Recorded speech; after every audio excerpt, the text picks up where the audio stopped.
Já estamos em direto. Vamos esperar que entre gente. Claro. E eu vou também tentar partilhar aqui nas nossas páginas. Sim, pode aproveitar já para ir partilhando. Vamos aguardar. Eu acho que já estou a ouvir aqui o sino da igreja ao lado. Já conseguiu partilhar, Francisca? Já estamos em direto. Vamos esperar que entre gente. Claro. Eu vou também tentar partilhar aqui nas nossas páginas. Sim, pode aproveitar já. Aí, Francisca. Não sei se... Pois, também ter estou ligado o telemóvel. Eu não tenho no telemóvel também. Eu acho que já estou a ouvir aqui o sino da igreja ao lado. Vou ouvir com atraso, com delay. Já conseguiu partilhar, Francisco? Já estamos em direto. Já, creio que sim. Vamos esperar que entre gente. Estávamos aqui com os ruídos de fundo, mas agora parece-me tudo impecável. Eu vou também tentar partilhar aqui nas nossas páginas. Eu ainda estou a ouvir com delay, Francisca. Não tem nada ligado? Será? Agora está toda a gente aqui já a dar-nos as boas noites. Boa noite a todos. Se conseguir, se calhar, desligar o telemóvel, talvez seja melhor. Pronto. Eu vou começar aqui por agradecer a presença, que já estou a ver que estamos muitos.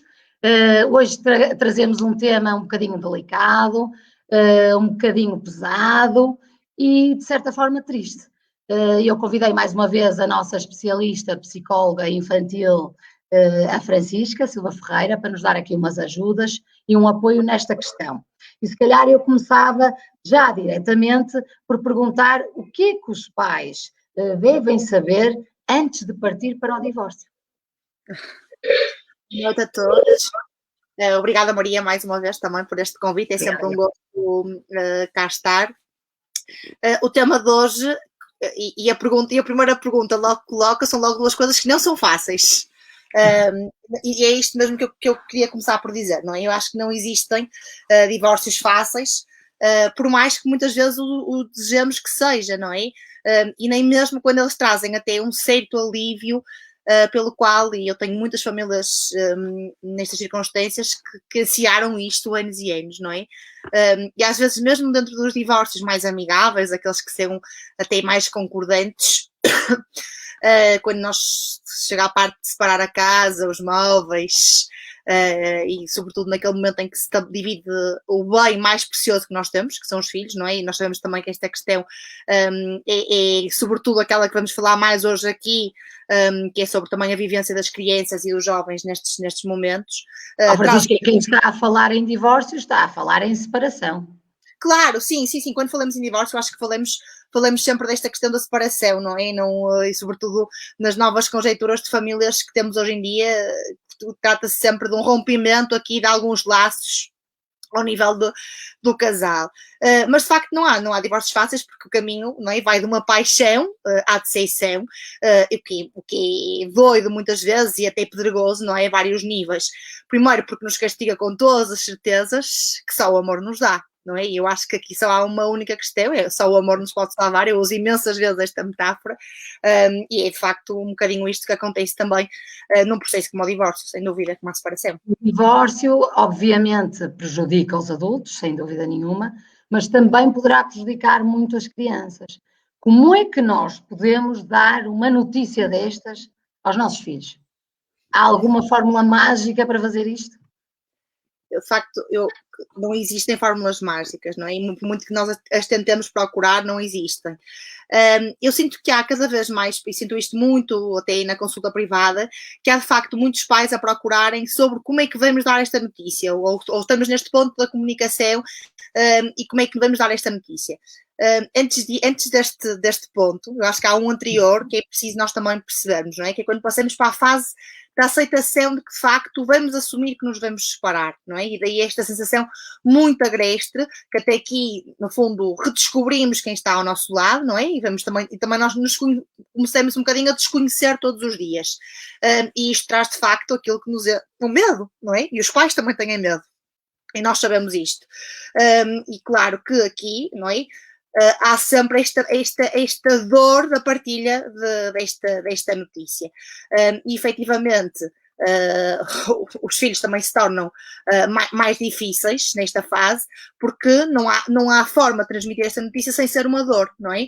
E, mas facto, os filhos também, se calhar, têm vindo a assistir diariamente a um ambiente não tão agradável em casa, digo eu, não é? Quando se parte para uma decisão destas, algo deve estar a acontecer. Também, claro.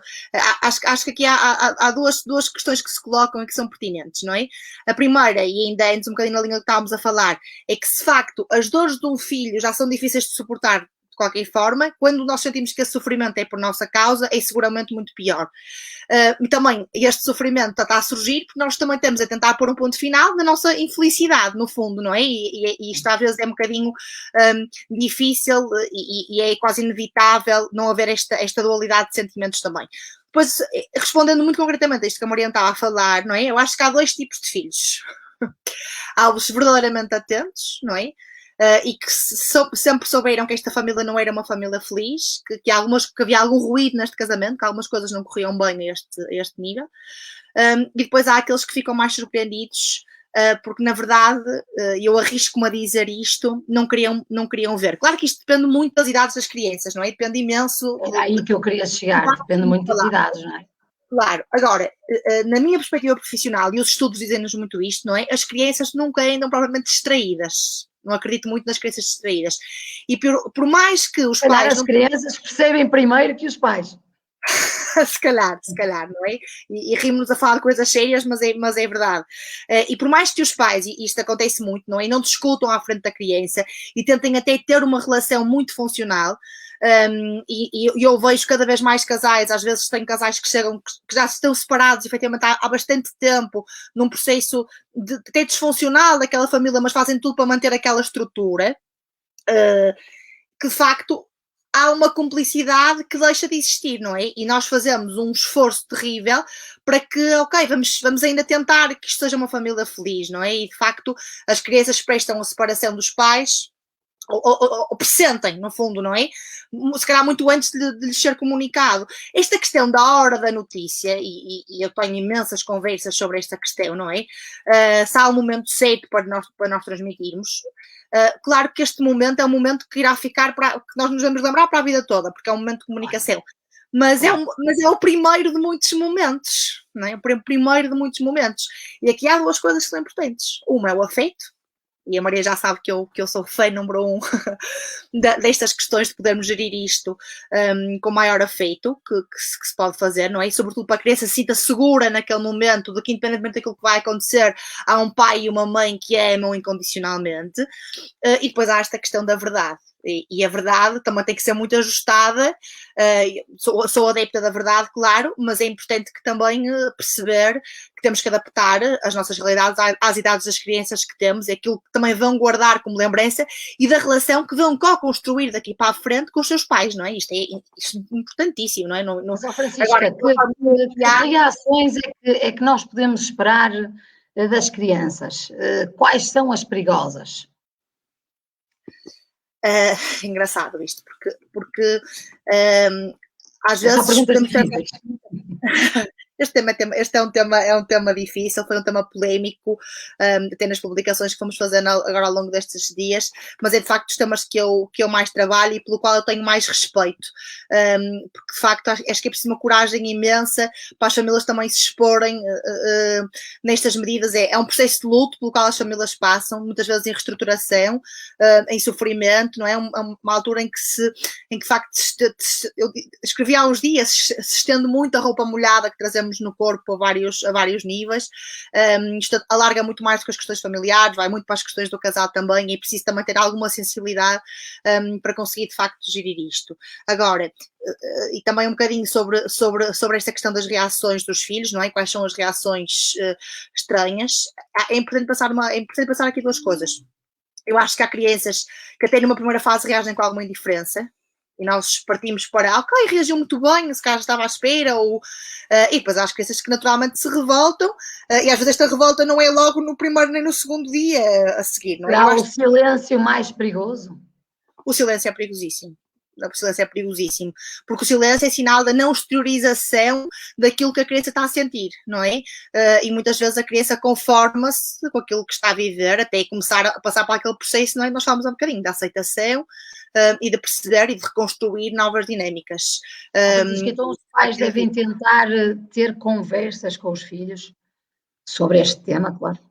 Eu acho que é engraçado, porque eu tenho a sensação sempre que os pais tenham muita vontade de falar sobre de falar sobre isto porque os alivia, mas por outro lado que há sempre um medo imenso sobre esta comunicação, não é? Isto às vezes é como deixar os filhos na escola. Sabemos que despedidas curtas e não prolongadas vão diminuir o sofrimento da criança, não é? E portanto aqui a vários níveis. É importante fazer uma mediação serena, disto tudo, não é? Desse ponto de vista, sim, claro. O que é que mais assusta as crianças na separação dos pais? É ficar sem os pais, é não conseguir ver o outro pai, o que é que os assusta? Eles estão habituados àquela rotina, à presença de ambos. Como é que eles vão lidar com isto? Eu acho que é sobretudo o medo de perda dos pais. Porque hoje em dia isto já é uma rotina muito presente também no fundo, não é? É uma dinâmica muito presente até na vida de outras famílias. As crianças apresentam isto, já tenho um menino que é separado na minha sala, ou conheço o fulano que também é separado, portanto isto já começa a ser generalizado e às vezes há melhores exemplos. Pode ajudar, não é? Pode ajudar. Pode ajudar, mas também às vezes há muita projeção nisto, não é? Quando há sobretudo desentendimentos e conflitos, há bastante projeção. E portanto aqui também é de facto difícil de contornar isto, não é? Da criança perceber exatamente aquilo que lhe vai acontecer. Acho que o principal medo é de facto perder um dos progenitores ou depois perceber como é que vai ser a vida prática desta criança. Por exemplo, que a criança pode se sentir culpada pela separação dos pais. Imagine, uma criança mais difícil, ou filhos, irmãos, não é? Que sejam todos assim um bocadinho mais com grande genica e que haja alguma confusão lá em casa. Eles podem sentir estas dores, podem se culpabilizar por uma separação dos pais. Maria, este circuito de culpabilidade que às vezes as crianças sentem, claro que o sentem, sobretudo quando há muitas discussões quando as discussões do casal são muito em torno da criança, não é? E as crianças, quando depois fazem uma reflexão sobre isto, e nós sabemos, isto é inevitável, numa separação, o filho torna-se sempre mais cúmplice de um dos progenitores. E nós vemos isto na prática profissional. Não é necessariamente porque gosta mais ou menos ou porque a figura de vinculação é aquela. Tem muito a ver também com esta tomada da dor daquele progenitor em determinada circunstância.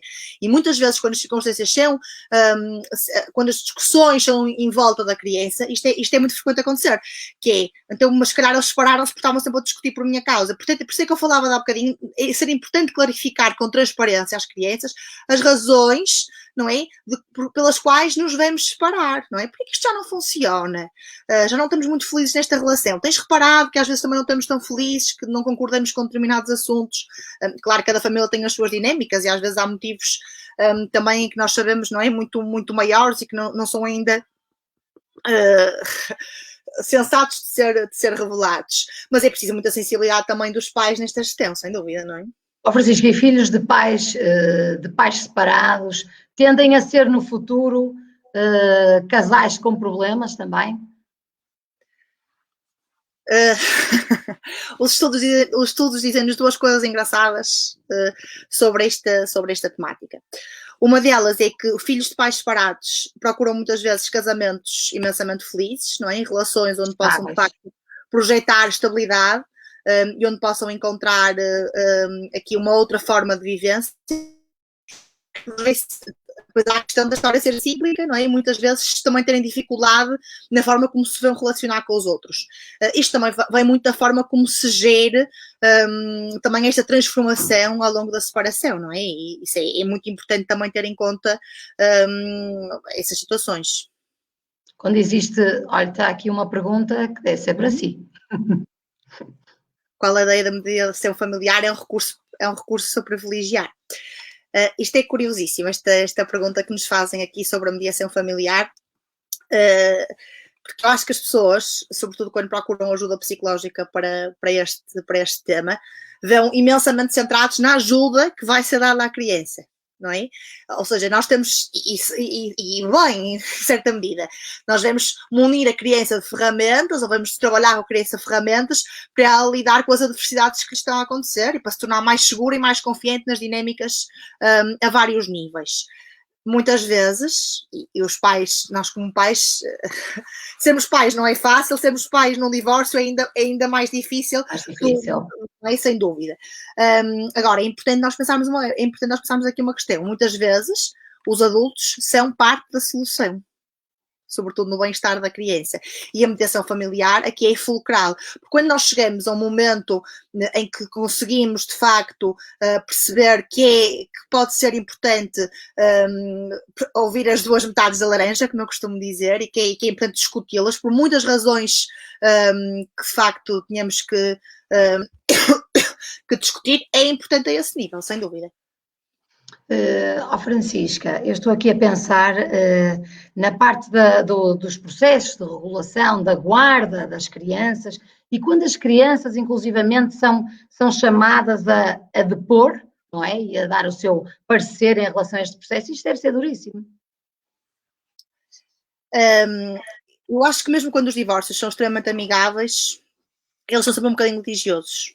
E os processos litigiosos, e sobretudo eu trabalho imensamente processos litigiosos, há sempre ressentimentos e há sempre rancores, não é? Porque nós não conseguimos ser racionais, não conseguimos. E esta parte, nós repartimos o amor por um filho com alguém que a nossa relação está, sem dúvida, tremida, e agora que mamãe falávamos da questão da comunicação, não é? Às vezes não há comunicação entre os pais. Está aqui precisamente a Sofia Vieira a dizer, quando a comunicação entre os pais é muito difícil ou quase inexistente. Sem dúvida, coloquemos a criança numa situação muito, muito delicada. Isto acontece imensas vezes, não é? Sobretudo quando a criança cria complicidade com mais com um dos progenitores, mesmo quando é uma guarda partilhada, simetricamente dividida, e nós perdemos muito tempo com guardas minuciosas a esse nível. Há sempre aqui alguma delicadeza, não é? Porque vai sempre haver desenvolvimentos futuros tudo isto, e naturalmente a criança vai partilhar ou vai desabafar outras coisas com um dos progenitores que não desabafa com aquele, etc. Ou seja... O filho é muitas vezes feito de joguete aqui neste processo. Isto alimenta.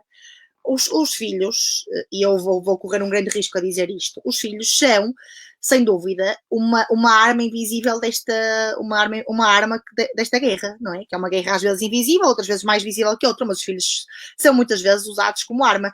E dizem, mas os pais fazem isto por mal. Não, nem a minha ideia desta noite é estarmos aqui a culpar os pais, não é nada disto.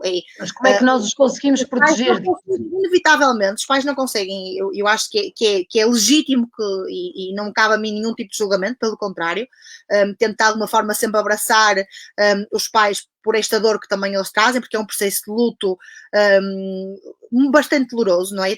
Temos por muito que as pessoas, dizia há bocado, muito que as pessoas anseiem que às vezes que isto aconteça, não deixa de ser um processo de luto. Agora, é preciso fundamentar que as crianças são usadas muitas vezes como arma de remesso também, não é? Para algumas questões. Os pais são seres emocionais, as pessoas que são emocionais e que sentem, naturalmente fazem isso. Mas para não perder aquilo que a Maria me estava a dizer um bocadinho sobre esta questão dos litígios e sobre estas questões dos regimes provisórios que depois são discutidos nos tribunais e que muitas vezes é preciso, nós tentamos sempre evitar que a criança de facto seja exposta a estas situações, e que acho que cada vez há mais sensibilidade também da parte jurídica para que isto seja feito. Às vezes não é fácil, porque os pais entram também em condições de separarem os ritmos, as rotinas, as regras, até atingirem um patamar coerente, não é? E estamos sempre numa permanente negociação com várias coisas. E nós sabemos também que isto acontece imensas vezes, que é a própria criança se recusar a ir naquele fim de semana para a casa do pai ou naquele fim de semana para a casa da mãe. O que é que nós devemos fazer nessa situação? Obrigamos ou não? Nós temos de ter sensibilidade para perceber se isto é uma situação excepcional, se isto é uma situação que acontece sempre, não é? E sobretudo entender o motivo porque aquilo está a acontecer, não é? E acima de tudo, que a criança não seja o veículo, há bocado a Maria perguntava-me isto, que a criança não seja o veículo de transmissão da informação dos pais de um para o outro. Exatamente. Sim? mesmo quando esta comunicação às vezes não é essencial, é importante que o recurso, e eu sei, e muitos pais mudem-se disto, não é o recurso a mensagens escritas, aos correios eletrónicos, que às vezes está aqui, teremos aqui uma noite inteira a falar destas coisas. Mas nós temos que, de facto, perceber que também, como pais, não podemos ser um mau exemplo, não é? Nesta autoridade que os pais também querem muitas vezes fundamentar na força a isto. Agora, e sobretudo nos casos que eu tenho acompanhado, muitas vezes quando há uma recusa das crianças a irem, tem muito a ver com o facto, isto é uma chamada de atenção, para que os pais percebam que, ok, eu estou a fazer isto também, mas eu preciso desta atenção, eu preciso de facto de que me compreendam, preciso que me ouçam, quero ser voz também neste processo. E muitas vezes isto é dificílimo de gerir, mas há aqui um clima muito tenso que se cria, e nós sabemos que há pais, não é, que pronto, chegam de facto a estar com a polícia presentes para que haja prova de que houve um incumprimento, etc. Isto são situações. Eu entendo perfeitamente a dor destes pais, as impotências que estes pais sentem. Isto são situações de um elevado trauma para a criança, não é? E de uma exposição enorme também a outros níveis. E nós cada vez mais temos também, não é? Depois juízes que também afirmam isto, que de facto não é desta forma que resolvemos as questões. Agora, estas questões de divórcio litigioso, sobretudo, Maria, são imensamente delicadas, nem quero entrar muito. Já temos aqui algumas questões complicadas. Cada caso é um caso, claro, mas é importante nós também, e sabemos que os pais também procuram sempre o melhor melhor para os seus filhos, mas e sobretudo quando estão muito recomendados pelas partes, e se tivermos juristas esta noite aqui também a ouvirem-nos, eu faço um apelo a que façam parte da solução e que não sejam parte do problema. Francisca, a terapia de casal, recomenda a terapia de casal antes de partirem para algo tão definitivo como o divórcio, por exemplo? Cada caso é um caso, e isto acontece muitas vezes, e eu que sou uma apaixonada por famílias e por intervenção familiar não podia deixar de o dizer. Quando temos que ler o casal, não é? Muitas vezes numa primeira consulta, e por isso é que eu de facto apelo sempre a que a primeira consulta seja com os pais, e no caso dos pais separados acontece imensas vezes, isto não é possível, porque já há um nível de comunicação tão desintegrante. É normal terem os dois interesse em ir a essas consultas? É normal? É habitual? Não é normal. É típico. Às vezes aparecem alguns casos, mas é sempre promovido por uma das partes. Mas é uma dança difícil de ser feita, mas quando é conquistada é uma dança muito boa. E há um bocado para responder à questão da mediação familiar, não é? Pois também quando os pais percebem que isto é para o bem da criança, ou que a família também pode beneficiar com esta mediação e com a intervenção junto da criança, acaba por correr naturalmente bem. Mas sobretudo aquilo que me estava a perguntar da terapia de casal, isto depende muito em que ponto é que o casal está. Não é? Se já está num ponto de total de ruptura, se já houve várias tentativas, e portanto aqui temos que avaliar muitas situações, porque a terapia de casal também precisa de muitas condições para ser feita, para ser realizada, e de muita disponibilidade das partes para serem discutidas. Francisca, e ver agora por outro lado, porque há casais que dizem que ficam amigos, portanto é natural ficar amigo após uma separação, é bom para as crianças. Sobretudo nos divórcios amigáveis, eu creio que há muito esta expectativa, não é? Um dia vamos ser amigos. E há casais que efetivamente conseguem isto. Isto é aqui uma bela questão, e que eu converso imenso com os meus pais sobre isto, que é a ilusão e a expectativa que fica na cabeça de uma criança em relação a isto. Dá um exemplo curioso. Tinha uma criança também com os pais também separados, ambos muito interessados no processo, e acontecia imenso aquele casal, ou aquele ex-casal, ir junto sempre àquela consulta do filho. Portanto, aquele era um momento em que a criança tinha os dois pais juntos, não é? Porque de facto queriam concordar, estavam tão empenhados no processo, tão empenhados em querer ajudar, como é que iam comunicar, como é que iam regular a guarda. Aquela criança naquele momento criava a expectativa de que aqueles pais voltariam a ficar juntos. Pois. Porque isso é transversal a 98% dos casos. No fundo, a criança tem sempre essa esperança, não é? Tem sempre a esperança de que os pais vão voltar a ficar juntos. Mesmo em casamentos muito, muito difíceis, em situações de violência doméstica, de famílias muito estruturadas, é natural este desejo do subconsciente de que eu gostava de ver meu pai com a minha mãe. Mesmo quando isto Mas mesmo nos mais velhos, nos adolescentes? Os adolescentes, eu há bocado até ia dizer uma coisa, Maria depois perguntou-me até sobre os irmãos, eu ia dizer uma coisa engraçada, que é, nenhuma criança dentro da mesma família reage da mesma forma, e nós sabemos isto. Há várias formas, também claro que isto tem a ver com as vias comunicantes, da forma como nós dizemos, ou pelas relações, nós nunca estabelecemos a mesma relação com um filho e com o outro, portanto é natural que um empatize mais ou outro empatize menos, ou que um exteriorize mais o sofrimento e outro não.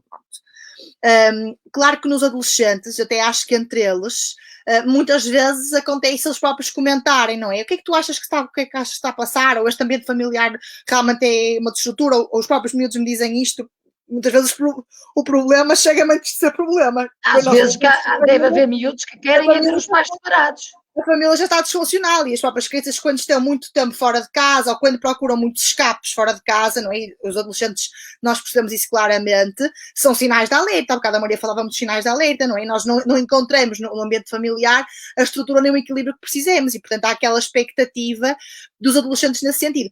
Por outro lado, Maria, também acontece muito isto nos adolescentes e, sobretudo, quando a parentalidade não é consistente, em que há muito jogo duplo, não é? E não quero aplicar mal a palavra do jogo, mas há aqui muito esta competência da manipulação. Nós podemos também fazer manipulação positiva, senão não tínhamos tantos políticos no mundo. Mas, de facto, é muitas vezes feito este jogo, não é? Eu sei que se eles se separarem, eu também vou ter mais vantagem aqui a vários níveis. Isto é preciso muita sensibilidade e muita assertividade neste tipo de gestão. Há aqui uma colega, eu tenho de dizer que é da área da saúde, que pergunta a questão da inteligência emocional da criança. E claro que a inteligência emocional é uma das competências que os filhos de pais separados mais trabalham ao longo do tempo e mais desenvolvem a sua resiliência a esse nível, não é? Sem dúvida. Mas faz sentido os pais levarem as crianças ou até os adolescentes, que às vezes atravessam a fase mais complicada, a consultas de psicologia, não é? Para os ajudar. Eu creio muito que cada família tem que sentir as suas necessidades e os seus ritmos. Há pessoas muito resistentes a que alguém de fora os venha ajudar. E nós temos que compreender isto e saber que cada família tem a sua dinâmica. Por outro lado, uma leitura externa e sobretudo pensar que esta leitura é feita com muita evidência científica, não é? E que há várias... Que há muitos anos estudam estas questões e estas reações e a forma de conseguir, de facto, conciliar isto, podemos trabalhar as estratégias certas e eficazes para conseguir dar melhor resposta a estas que são as angústias e ansiedades, não só dos filhos, mas muitas vezes dos pais. Há aqui um pai que pergunta, devem individualmente fazer terapia para salvaguardar os próprios filhos? Eu acho que não é só uma questão de salvaguardar os próprios filhos, eu acho que muitas vezes é fundamental e porque depende muito, claro que esta expressão é banalíssima, mas cada caso é um caso, de percebermos este processo psicoterapêutico, não é? Muitas vezes também é a cura pelo amor, o reencontro com a nossa interioridade, nós também nos temos a descobrir, portanto, quando os pais também podem fazer esse processo psicoterapêutico, com outro profissional, evidentemente, pode ser também uma fonte depois de encontrar algum equilíbrio, alguma paz nestas decisões e isso é fundamental, não é? Sem dúvida. Francisco, assim numa forma mais prática, no momento de dar a notícia, não é? De anunciar, então, que decidiram separar-se, ambos os pais devem estar presentes nesta conversa? Como é que nós podemos adaptar o discurso mediante as idades de cada criança? Francamente, sempre que é possível, nós estamos aqui a falar de uma forma muito generalizada e por isso também não quero ter isto em consideração, é fundamental os dois pais estarem presentes, porque isto vai transmitir não só segurança à criança, claro que há um que toma sempre muito mais a liderança desta conversa, nós sabemos isto, não é? E depois temos sempre a tendência de atribuir a culpa a um dos progenitores quando isto está a acontecer, porque há sempre um que toma, há sempre não, mas muitas vezes há aqui alguma vontade de uma das pessoas tomar esta decisão e tomar este passo. E também não queremos cair queremos tentar aquela versão da imparcialidade, não é? Que esta é uma decisão dos dois, mas não é bem uma decisão dos dois. Isto é muitíssimo difícil de gerir. Mas eu creio que é importantíssimo estarem os dois e a partir daí, mais do que que a própria conversa em si, é como é que as dinâmicas se vão desenrolar a partir daquele momento. O que é que vai de facto acontecer na mudança prática da vida daquela criança, daquele jovem, e de forma é que este pai... As crianças entendem bem o que é isto de divórcio, o que é que significa o divórcio. Percebem que é uma coisa definitiva. Depende muito das idades, depende imenso das idades. Crianças mais pequenas tenho muitas dúvidas da forma como fazem este entendimento. Acho que depois vão crescendo dentro destas circunstâncias, destas dinâmicas, e vão-se apercebendo das formas que isto contorna. Há outras que de facto se apercebem, até porque têm outros exemplos próximos e percebem que isto é claramente um momento de ruptura entre os pais. E eu tinha uma adolescente, quase 13 anos da semana, que me disse uma frase espetacular deste ponto de vista, que era: porque eu, no fundo, eu amo duas pessoas, mas que só odeiam uma à outra. Isto é duríssimo. Isto é duríssimo. E este é, de facto, o papel do verdadeiro mediador. A criança muitas vezes assume um papel de verdadeiro mediador dela própria e do amor que ela sente, e como dosear isto. E o exercício mais difícil que nós temos na nossa vida é saber calçar os sapatos do outro. É extremamente difícil, seja em que circunstâncias for. E, de facto... E ter que escolher um dos pais. Às vezes existe esta situação, não é? Como é que eu vou escolher um dos pais? Como é que eu vou mostrar que gosto mais de um do que do outro, se eu gosto dos dois de igual forma? E há crianças que sofrem imenso. Há crianças que sofrem imenso com esta questão de como é que eu às vezes estou bem com a minha mãe e depois não consigo estar bem com o meu pai, ou estou bem com o meu pai e não consigo estar bem com a minha mãe. E há depois muito eu tenho imensos pais que me dizem isto, não é? No início da semana que vem de casa do pai está completamente estabilizado, e depois o pai diz ao contrário, não é? Porque quando chega de casa da mãe, claro, a criança precisa do seu tempo para fazer toda esta troca emocional.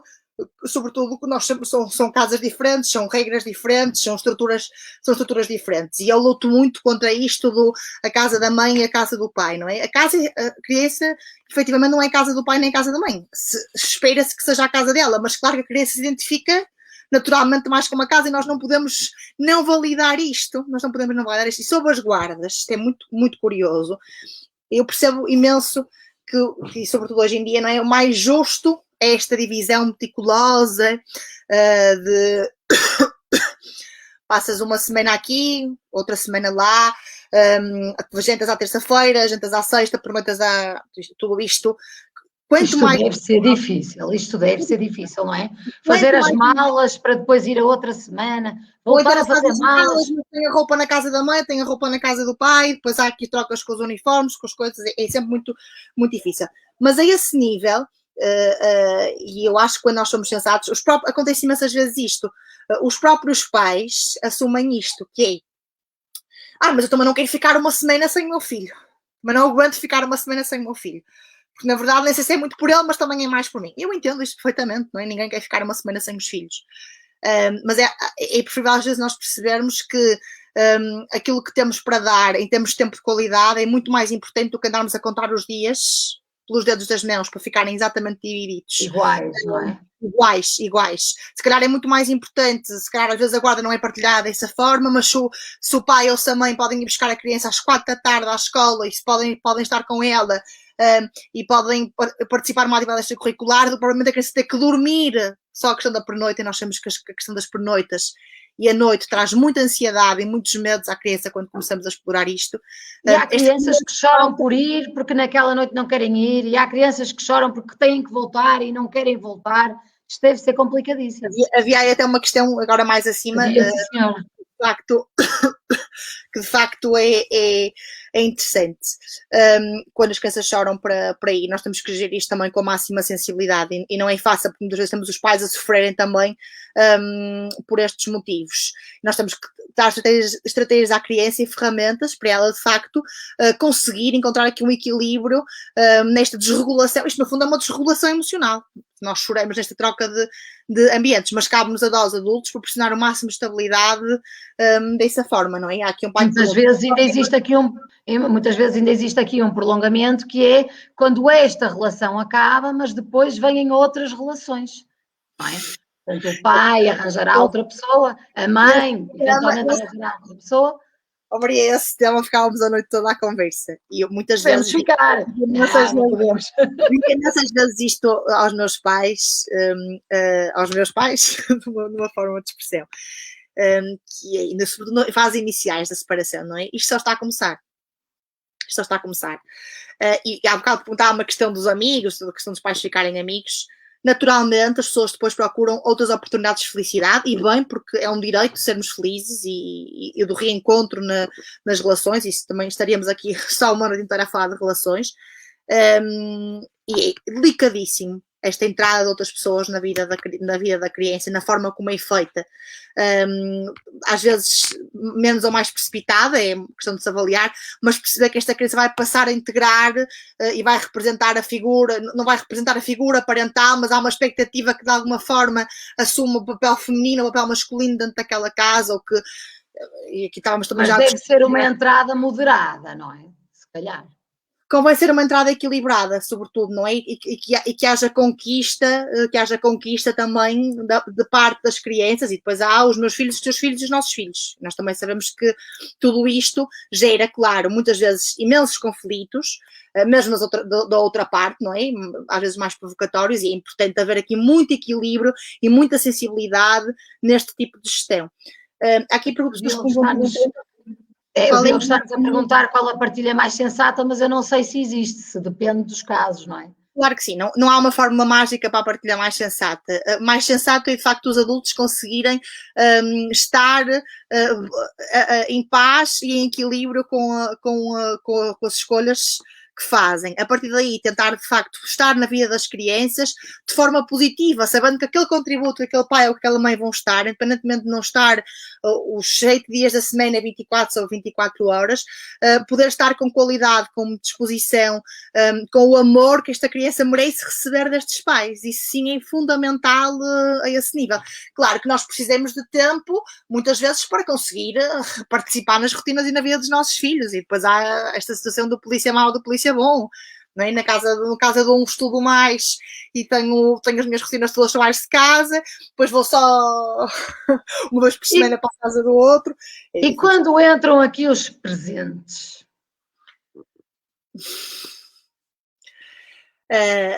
A materialização, não é? Das relações não entram só nas separações, entram em várias relações, e nós sabemos isto.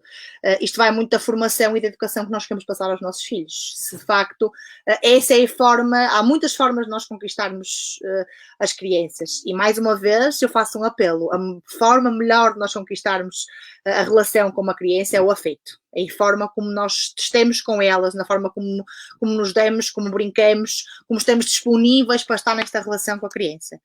Mesmo que estejamos menos tempo que o outro, pode ser um tempo de maior qualidade e de maior partilha, não é? Claro que pode, inevitavelmente pode, e encontramos aqui ritmos e estabilidade a esse nível que se levem a um conjunto de cuidados em que tornar as mais pequenas rotinas, sejam fim de semana, sejam idas até à escola, tentar que isto seja de forma regular e de forma equilibrada, claro, e não também de muita forma invariável, porque estas invariabilidades também trazem muita instabilidade muitas vezes, não é?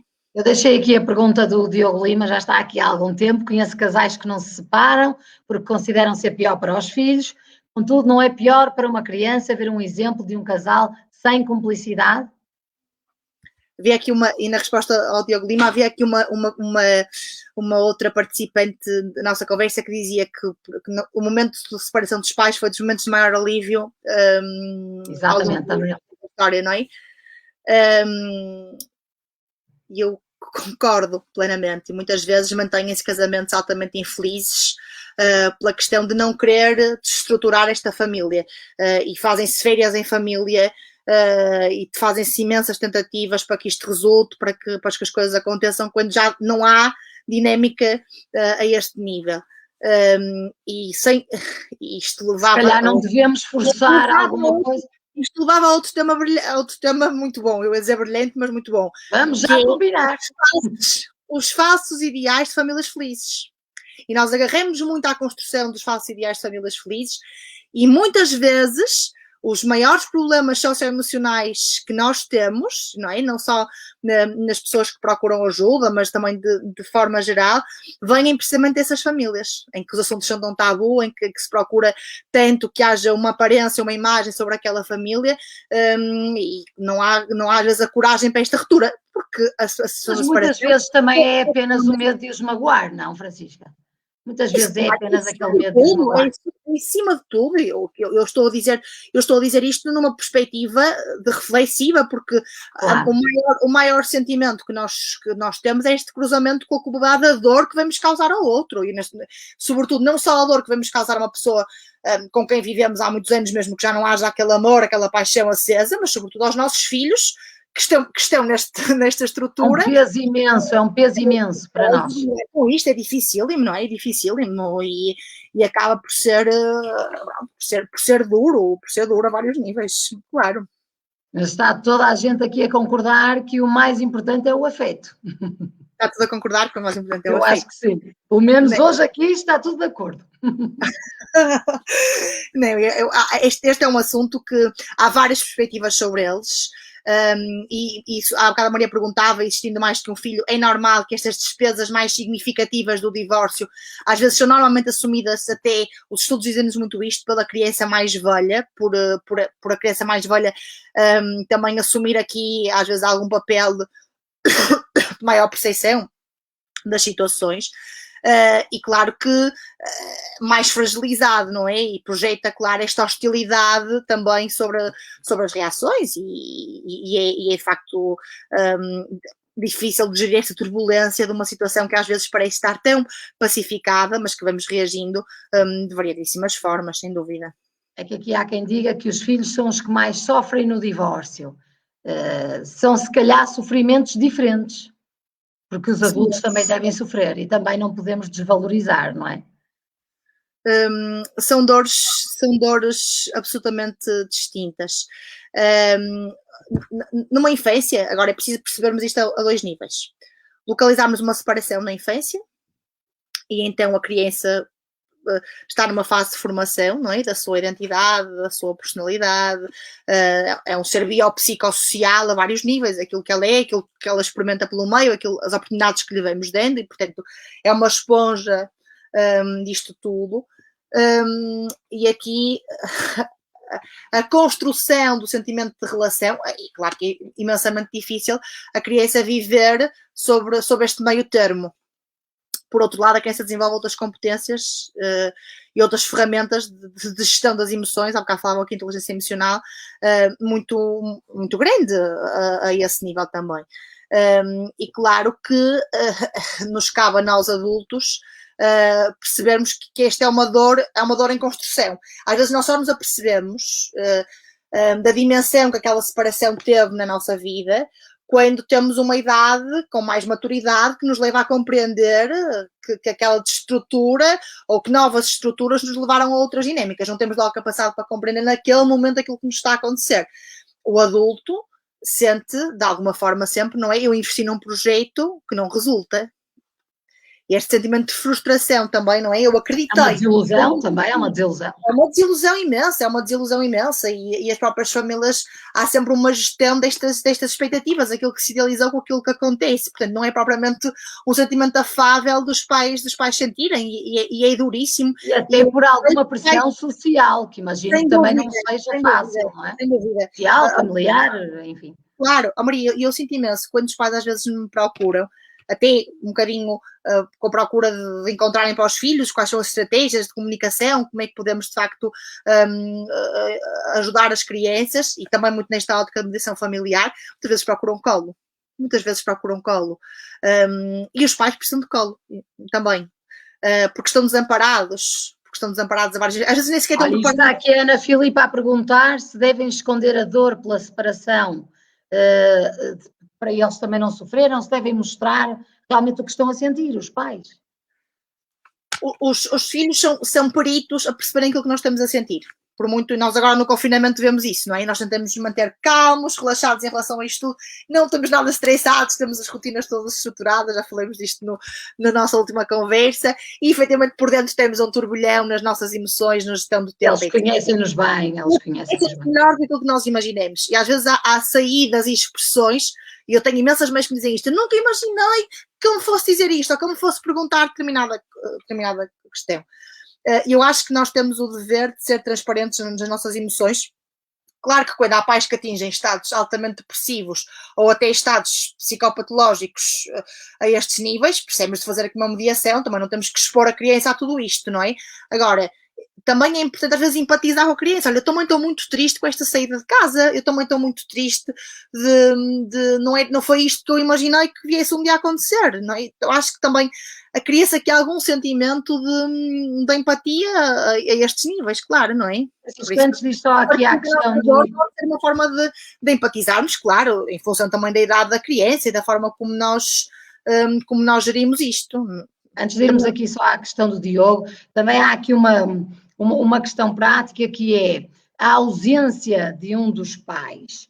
Portanto, num divórcio, não é? Simplesmente um desaparece. Esquece dos aniversários, esquece de ir buscar à escola, esquece, enfim, esquece. Como é que o outro pai, mãe, consegue lidar com isto de forma a atenuar esta dor e esta falha imensa do outro progenitor? Maria já estava aqui a pontapé para o nosso próximo tema. Maria já estava aqui a pontapé. Já temos que acabar, que já vai longa a conversa. Vamos deixar em suspenso também aí uma surpresa para o nosso próximo tema. Nós hoje estamos aqui a falar de separação a nível de dois pais altamente interessados, não é? Vamos partir do princípio altamente interessados e envolvidos neste processo e sobretudo quando discutem os seus bens mais preciosos. E esta discussão é centralizada nessa dinâmica, sobretudo, porque há de facto muito interesse, muita envolvência, as pessoas querem estar muito presentes, não têm medo de perder aquela relação com os filhos e querem investir muito a esses níveis. Depois há as separações do desligamento. E são separações mais dolorosas, sobretudo para o progenitor que fica a comandar esta guarda e sobretudo para a criança que se vai apercebendo do desinteresse destas relações. E muitas vezes não é só a questão de... Nós nunca podemos... Digo imensas vezes isto, não é? A sensação de desistir de um filho, não há pais que não gostem dos filhos, não acredito nisso, pelo contrário. Há várias formas de às vezes nós demonstrarmos este afeto e de nos localizarmos, ou também das fases egocêntricas que estamos a viver. Este desligar e este esquecimento, como a Maria lhe dizia, é dolorosíssimo e que ainda é preciso mais ferramentas para conseguir gerir isto e ter capacidades de resiliência para enfrentar aqui outros níveis. E está aqui o Diogo a dizer, pronto, noutro contexto, mas que isto poderá influenciar uma personalidade que está em construção.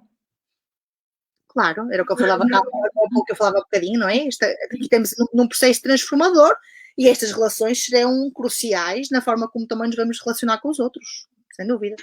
Vamos terminar um pouco como começamos, que é o que a Madalena Duarte está aqui a perguntar, qual é a melhor maneira de abordar uma criança para contar a separação dos pais, não há assim aquela fórmula mágica, não é? Claro, isso vai tocar ao início da nossa conversa. Eu acho que por mais que nós imaginemos, pensemos ou até façamos 1000 planos sobre a forma como vamos contar, ou como é que vamos agir a partir de... Às vezes nem é o contar, é como é que vai ser a partir de amanhã. Eu tenho imensos pais que depois me perguntam, então mas a partir de segunda-feira como é que fazemos concretamente? Os pais nunca estão preparados para um divórcio. E é saudável, mesmo quando nós estamos questão.